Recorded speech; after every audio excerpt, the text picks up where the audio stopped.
Vamos lá? Chegou a hora de conversar sobre leitura. Me conta aqui nos comentários quais foram as leituras de vocês recentemente. As leituras não param aqui em casa, ainda bem. A gente vem de um processo desde o começo do ano, quer dizer, esse diário, esse vídeo aqui, ele é anterior a isso, mas no começo do ano a gente conversou tanto sobre o momento de ler, o foco e, enfim, eu espero que vocês estejam conseguindo ler coisas legais. E se nessas últimas semanas, nesses últimos meses, a concentração tá difícil, não precisa forçar a leitura não. Pega um quadrinho ou então assiste série de TV e vem debater aqui, assiste o vídeo, porque às vezes até incentiva vocês a pegarem um livro que esteja na estante para ler. Se algum desses livros que eu falar aqui hoje também interessarem vocês, fala no comentário aqui, porque isso me incentiva a trazer esses livros para sortear, para dar de presente para vocês. As leituras que eu fiz desde o vídeo passado, eu acho que foram muito especiais porque eu pude, nesse bolo de livros, me interessar por uma nova modalidade, vamos dizer, de pensar o próprio ato da leitura. Mas vamos começar do começo, tá? Eu vou meio que dizer os livros em ordem de leitura, apesar de estarem um pouco distantes, né? Eu li o meu segundo Walter Hugo Mãe. Acho que talvez um livro muito bem comentado dele, que é A Desumanização. Infelizmente, eu gostei mais do Filho de Mil Homens. A Desumanização vai tratar de uma história de uma menina em que ela perde sua irmã, a irmã é morta e ela é abandonada praticamente pela família. Um pouquinho resta aí com o pai de alguma relação, mas especialmente a mãe dela acaba sendo muito cruel, acaba dando... eu me lembro de uma vez um psicólogo comentar em uma palestra dizer que às vezes até a indiferença se torna pior do que a própria violência. Então a gente vai ver com essa linguagem do Walter Hugo Mãe que ele é tão rei nisso, né? Ele faz muito bem isso. A gente vai ver essa menina sendo ignorada muitas vezes. Então o que vai acontecer, eu não quero dizer o que vai acontecer com ela, mas é muito triste.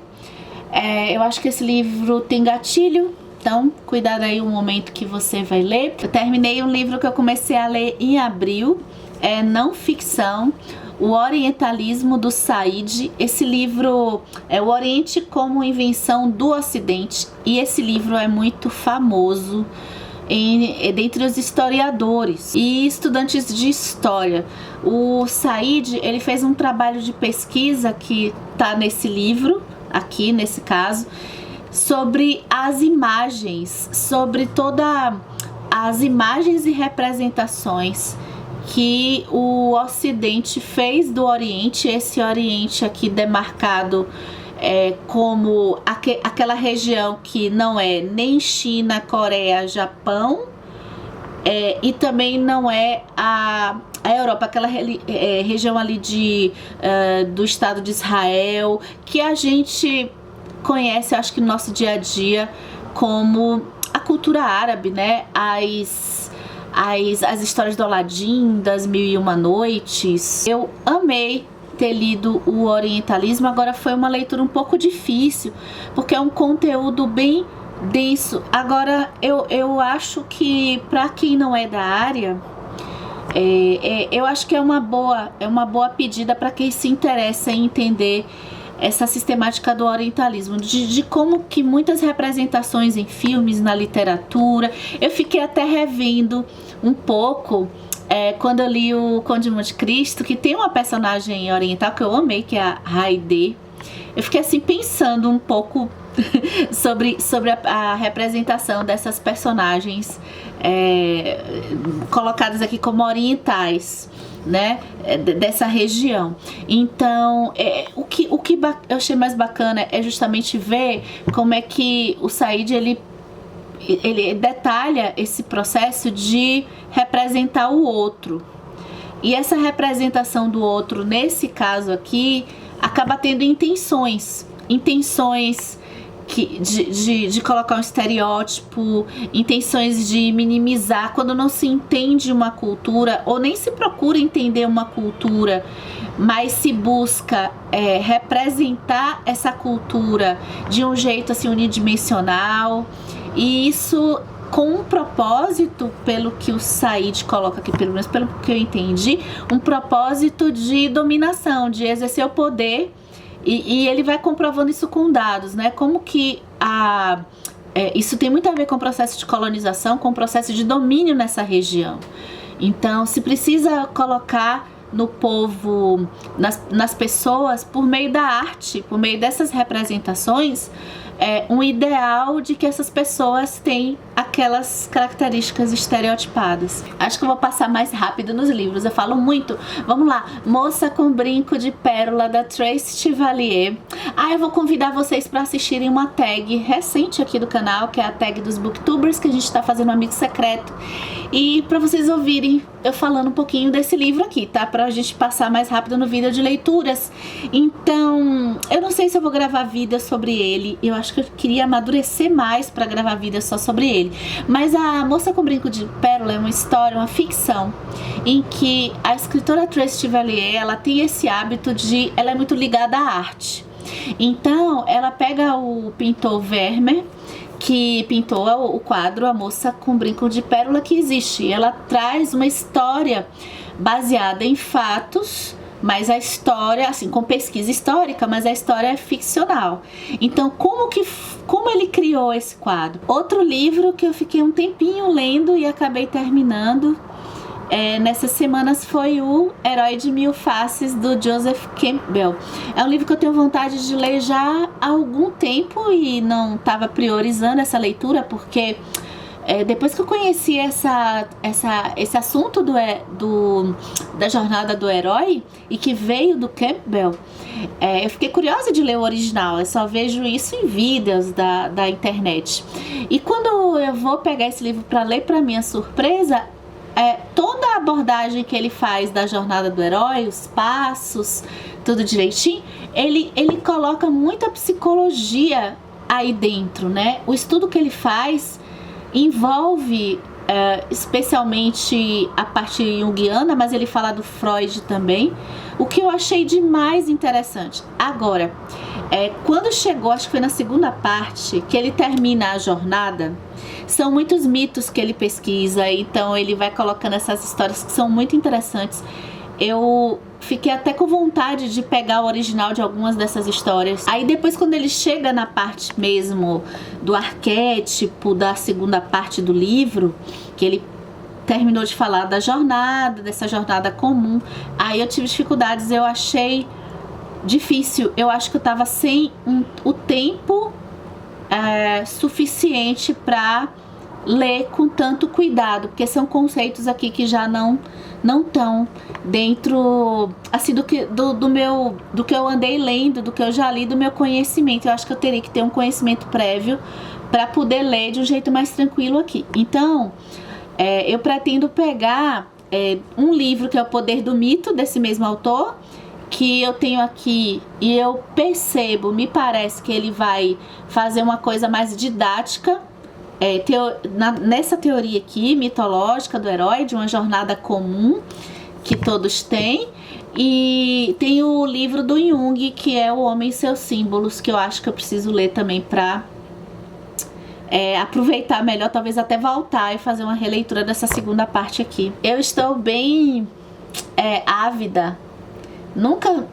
Tinha muito tempo que eu não estava tão empolgada em ler não ficção. E também teoria literária está me interessando muito. Eu tenho assistido algumas aulas abertas no YouTube e eu tô gostando, tô conseguindo compreender algumas coisas, outras eu tô vendo que eu tô precisando de leitura.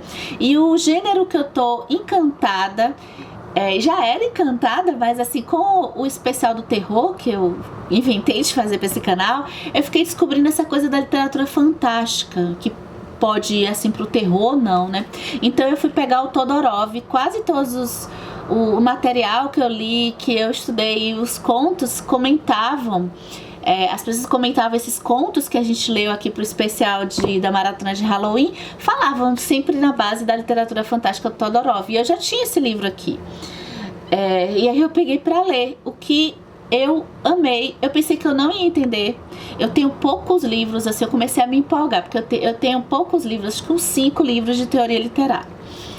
E eu não tive coragem de ler nenhum deles. E aí agora eu comecei a ter coragem de ler esses livros e tô absorvendo 100% não, mas tô absorvendo bastante. A literatura fantástica pra mim foi uma surpresa de perceber, de poder me entender como leitora nesse gosto que eu tenho.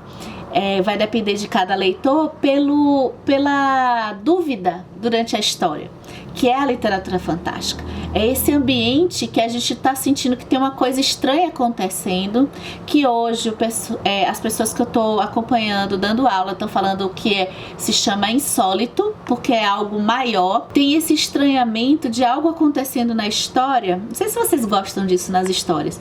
Não precisa ser terror, mas é um estranhamento de: será que isso que está acontecendo pode ser explicado de um modo racional?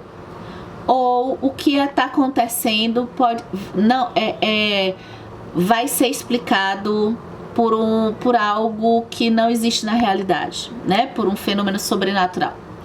Então, o fantástico são histórias que vão ficar sempre deixando a gente com essa dúvida. Então, resumindo, quem participou da maratona lá de Halloween, a gente leu A Ilha Maldita, do Bernardo Guimarães. A gente conversou sobre o terror do desejo feminino. A gente leu o chamado de Cthulhu, Lovecraft. Então a gente teve que conversar de racismo. Infelizmente. A gente leu A Igreja do Diabo, conto do Machado de Assis, que temos um especial nesse canal. Caso você seja novo, seja bem-vindo. Temos um especial lendo os contos do Machado de Assis e pensando sobre os contos de Machado de Assis. Lemos histórias para entender a nossa história neste canal, não é mesmo, meus senhores? Então a gente conversou sobre a Igreja do Diabo e a gente sorteou, porque os contos do Machado de Assis a gente faz TBR, e a gente sorteou o próximo conto que a gente vai ler. Eu não vou dizer qual, fazer surpresa, vocês vão lá ver no vídeo, tá?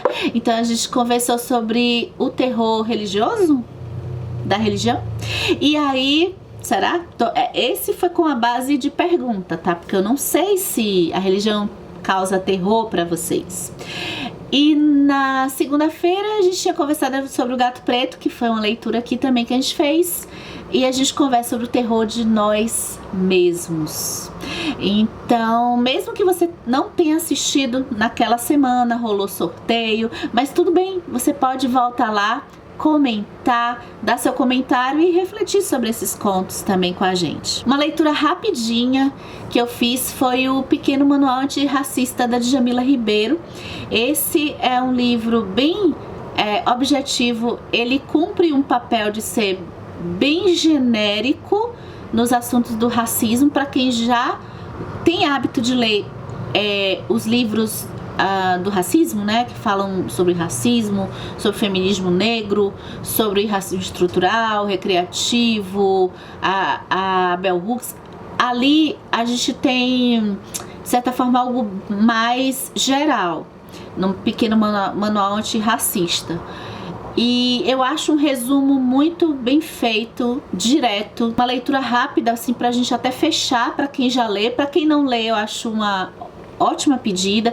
Para quem já lê, é bom saber que é bem geral.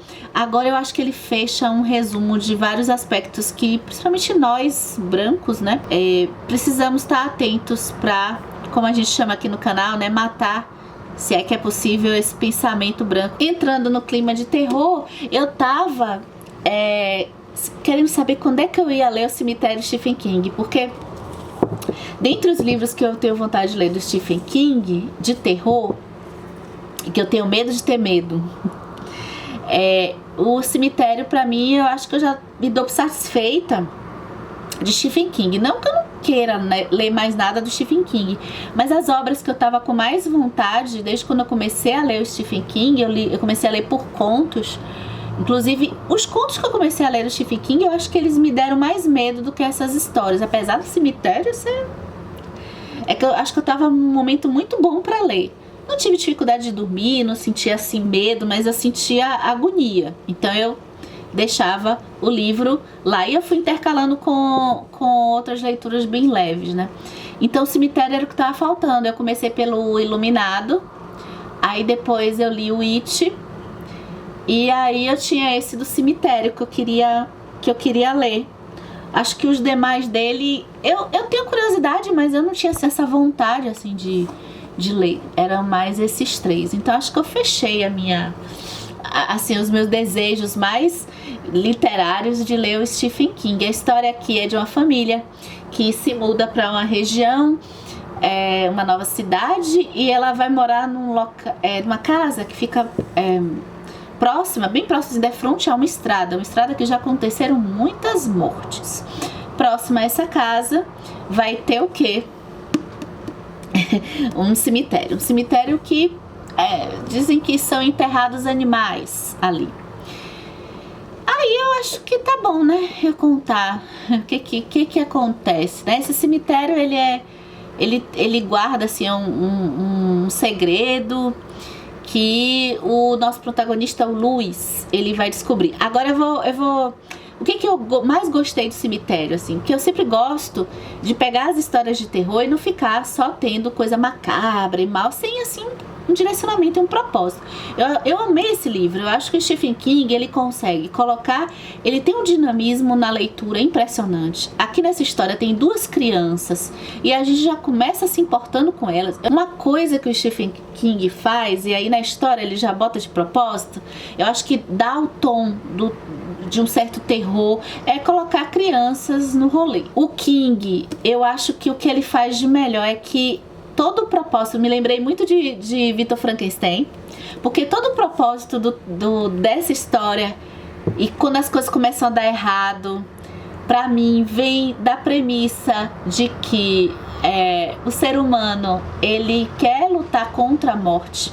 O Luiz, ele inclusive é médico, e tem um pouco, o Stephen King, ele pega essa alma assim do médico, ainda mais um médico que acho que tem a ver, que financeiramente não é tão promissor quanto os pais da mulher dele queriam que ele fosse, né? Então King pega também um pouco aí. E um médico que eu acho que tá sempre lidando com essa coisa da vida, e ele como responsável para evitar a morte de alguém. Um livrinho que eu terminei, foi rapidinho, foi o Afetos em Cena, da coleção Cinema e Psicanálise. Esse livro, ele é organizado pelo Christian Dunker, mas aqui dentro eu até pensei quando eu comprei que tinha as análises do Dunker, que é um psicanalista que tem vídeos aqui na internet. Eu vou deixar o canal dele aqui embaixo. Agora são vídeos bem teóricos de psicanálise, teóricos mesmo. A maioria deles eu não entendo, mas eu continuo assistindo porque eu pego uma coisa aqui e ali, é um tema que eu gosto. Aqui tem texto da Ana Lucília Rodrigues e do Henrique Senhorini. O que eu me desencantei um pouquinho com esse livro, primeiro, eles vão trazer abordagens psicanalíticas de filmes, de personagens de filmes, né, da trama dos filmes e dos personagens. Essa parte é legal porque, apesar de eu não ter, eu só assisti um dos filmes aqui que foram tratados aqui, foi o Birdman. Mas os filmes que eles falam, aliás, e os Relatos Selvagens, eu assisti os Relatos Selvagens, muito bom esse filme, que são várias histórias e tal. Agora, o texto dos Relatos Selvagens eu já não gostei tanto aqui desse livro. E acho que o Dunker, ele consegue não escrever tanto e aprofundar um pouco os assuntos de um jeito interessante, até com a questão da cinematografia também, o que eu gostei. Os demais, assim, foram bons textos, mas eu acho que eles ficam somente assim, contando, esse personagem, ele é um pai frustrado, ele foi rejeitado pela mãe, então ele virou um psicopata, de um jeito assim que não trouxe assim nada de tão novo pra mim. Um dos meus, acho que queridinhos, porque eu terminei recentemente, eu terminei ele antes de ontem. É A Arte de Ler, do Émile Faguet. Eu não sei se eu pronuncio certo aqui ele.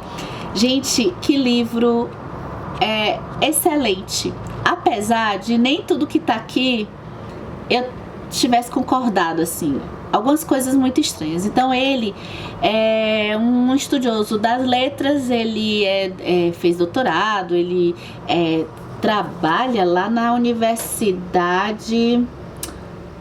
Ele é titular da cadeira de poesia francesa na Sorbonne, se tornou membro da Academia Francesa, é um cara entendido das letras. E ele vai colocar o aspecto da leitura. Ele, na verdade, esse livro ele vai complementar muito um texto que a gente conversou aqui no canal, que é Como Ler o Livro, da Virginia Woolf. Então, ler A Arte de Ler é uma reflexão sobre o nosso processo de leitura, sobre como que a gente apreende uma leitura a depender do tipo de leitura que a gente faça. Então ele vai tratar de como que a leitura, você pode estragar uma leitura se você lê de um jeito que não deve ser lido. Então um dos exemplos que eu tô cansada de falar aqui é o ler obrigada. Claro que é um outro tipo de leitura, mas não a leitura que ele propõe como a leitura do leitor comum, a leitura de quem quer ter o prazer dessa leitura. Então, por exemplo, ele vai distinguir um leitor crítico, que vai ser um historiador literário, de um crítico que pode ser qualquer pessoa que lê um livro. Então ele vai especificar, por exemplo, a diferença de se ler uma poesia, se ler uma peça de teatro. Eu aprendi muito com esse livro, gente, eu já tô recomendando. Agora tem polêmica, eu acho, pelo menos algumas coisas ele falava que a gente vai conversar desse livro em vídeo, tá? Se inscreve no canal se você não é inscrito, porque se você quer entrar mais nesse processo de leitura, aí ler rápido ou devagar. E sobre ler resenha e assistir resenha? Se deve fazer isso antes ou depois de ler o livro? Será que assistir uma resenha antes de ler um livro estraga a leitura? Bem, eu vou terminar esse vídeo com a leitura que eu finalizei ontem, que foi a minha irmã Serial Killer, da Oyinka Braithwaite. Não sei se eu pronunciei certo.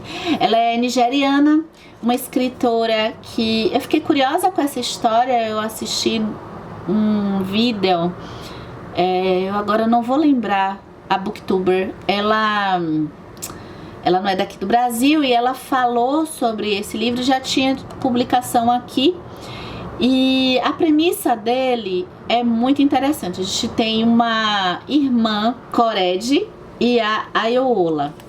A Ayola, ela é uma serial killer. Ela virou uma serial killer, a gente vê no começo da história. Então ela já matou alguns homens. Agora a história não é tão simples assim. Ela matou, a irmã sabe, inclusive a irmã é protetora dela, toma conta conta assim, são quase da mesma idade, a Ayola mais nova, mas a irmã mais velha, acho que de uma certa tradição dela se... de certa forma proteger a mais nova nesse sentido. Então a irmã sabe o que aconteceu, e pelo começo da história tá tudo levando à legítima defesa. Inclusive a Ayola, ela leva a situação como algo sem preocupações, assim. Ela não tem preocupação de ser pega, ela não tem preocupação, assim, ela não sente nenhum remorso do que ela faz, porque e tudo isso é muito misterioso para nós leitores que estamos lendo essa história. A dificuldade que eu tive desse livro é assim, é a questão do jeito que a Oyinka vai escrever, porque o texto é todo fragmentado, né? A tradução que eu li foi da Carolina com Factin. O texto é todo fragmentado, ao mesmo tempo ela tenta ser irônica, ela tenta ser... ter toques de humor. Eu não sei se é a diferença cultural ou a dificuldade minha, que eu não achei muito a parte humorada dela engraçada. Por outro lado, ela tem tiragens que mesmo com a fragmentação do tipo de narrativa dela, a gente eu particularmente não consigo me conectar tanto com os personagens, mas ela tem tiragens que faz a gente prender a respiração, assim, no sentido de questões muito ligadas à opressão da mulher estão aqui nesse livro, e é isso que eu acho que a escritora, ainda não tenho uma opinião muito formada, mas eu acho que a escritora conseguiu isso, sabe? Ela trazer em poucos momentos umas fisgadas durante a leitura, o que pra mim é uma coisa que eu gosto. E o clima de se saber como que aconteceu as coisas. E o porquê que o passado muito ligado ao pai das meninas também. E é isso, acho que a gente fica por aqui pelo vídeo. Obrigada por acompanhar e divulgar o canal, e até o próximo vídeo.